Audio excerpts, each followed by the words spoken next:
When I first posted Hellhound as an option to my patrons, I didn't realize how general of a term it was, and as is the nature of this series, in finding the best monstrous pet for you, I went off on a hunt over numerous Hellhound types.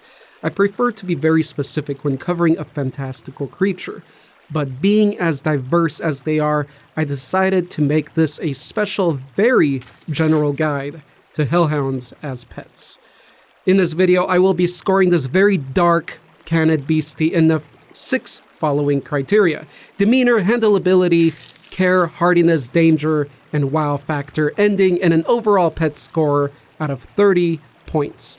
Most Hellhounds are known for these two things, hell and death. Considering this, don't be expecting the friendliest of demeanors. Actually, don't be expecting anything even close to it.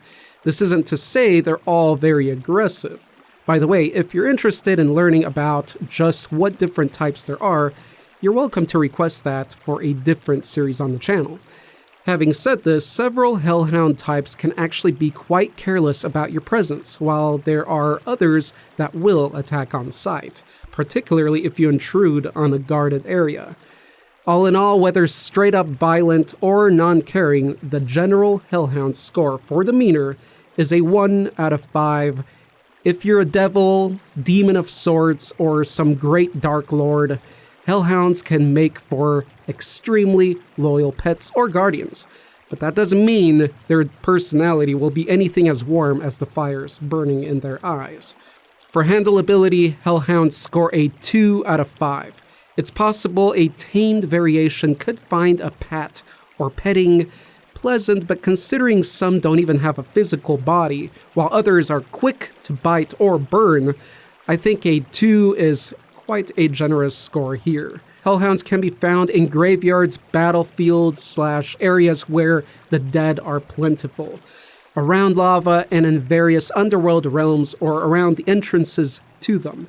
If you live in such an environment or can recreate a good portion of something similar to one of these and have developed some connection with the Hellhound, say you summoned it, then you may actually have a chance of keeping one.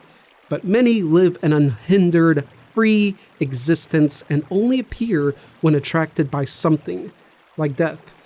In which case, this type would be near impossible to tame, and the so-called ownership of one as a pet would only be conscious imprisonment for it, resulting in a lack of any sort of fondness for you. That is, unless you were able to create a very complex plane or dimension, fooling it into an artificial matrix of existence. And if you're that advanced of a being, why are you watching this? Other types, if trained and calmed by your supremacy, then could serve as guard dogs. And don't think some generic dog food can cut it here, unless you'd want your hand bitten off. If your particular type actually feeds on physical nutrition, then raw meat would be your best bet. Lots of raw meat. So all in all, because many of these conditions are so hard to meet unless you possess some unearthly powers or influence, Hellhounds get an average score of 1 out of 5. They're not hard to keep alive, no, not at all, but they may be near impossible to just keep.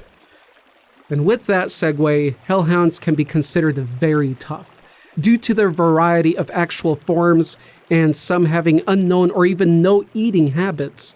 The rating in hardiness has to be a high 5 out of 5. I mean, these can be considered the dogs of death. And what is death if not life in another sense? Obviously, summoning a fiery morph in an icy cavern can make for quite a hellish existence, puns always intended, but it will most likely not be lethal, at least not for some time. By now, I'm sure you can predict the whereabouts of the score for danger. Most Hellhounds can hurt you, if not kill you.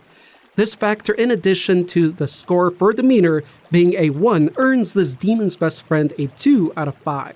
Sure, the danger level is certainly there, especially with Hellhound types that explorers of the so-called Forgotten Realms may encounter, that can burst flames upon you from below, or the variety found in the depths of Tamriel that regurgitate fireballs. But there are those few that just don't have a need to hurt anyone. I'd say, as my father often would, enjoy these creatures in the wild. Observe them, paint them, document them, and leave them. Best without them knowing you ever witnessed them. But if you do end up, if you can have a hellhound as a pet, as a familiar, as a companion, I think your friends will be most impressed. This isn't a glamorous kaleidoscopic dragon, but if you want exotic, then a hellhound, usually being of some type of netherworld, is quite a beast to experience. Most of them appear as large black dogs or wolves, some bearing red flames in their eyes or upon their hides. They are unmistakable, and everyone knows that to have a hellhound by your side, you must be in a position of power. 4 out of 5, what hellhounds lack in majestic or unique appearance make up for within the tales surrounding them. Overall, the hellhound earns an average of 15 out of 30, a perfect 50%, which I think complements the range involved in the general scoring here so well. There are easier variations to have as pets, but for the most part, it's obvious that for most people, this is not a suitable pet at all. But if you're surrounded by fire or live in the necropolis and have red skin and little horns, just kidding, I'm not being demonist, then a hellhound may just be the pet for you. But if you're still unsure, then you are more than welcome to request a video on a specific kind of hellhound, such as the Barkhest, or Blackshuck, or the Hellhounds of Warhammer. Not this time, Games Workshop, you got nothing. But you could request the Hellhounds of the Infernos of Arathia. I'm Monster Master Arthur. I hope you've enjoyed this premiere of Monsters as Pets. I had a lot of fun composing this video, and I look forward to finding out with you what mythical creature could actually be not just a living display piece in your domain, but a part of your family. Stay monstrous, my friends.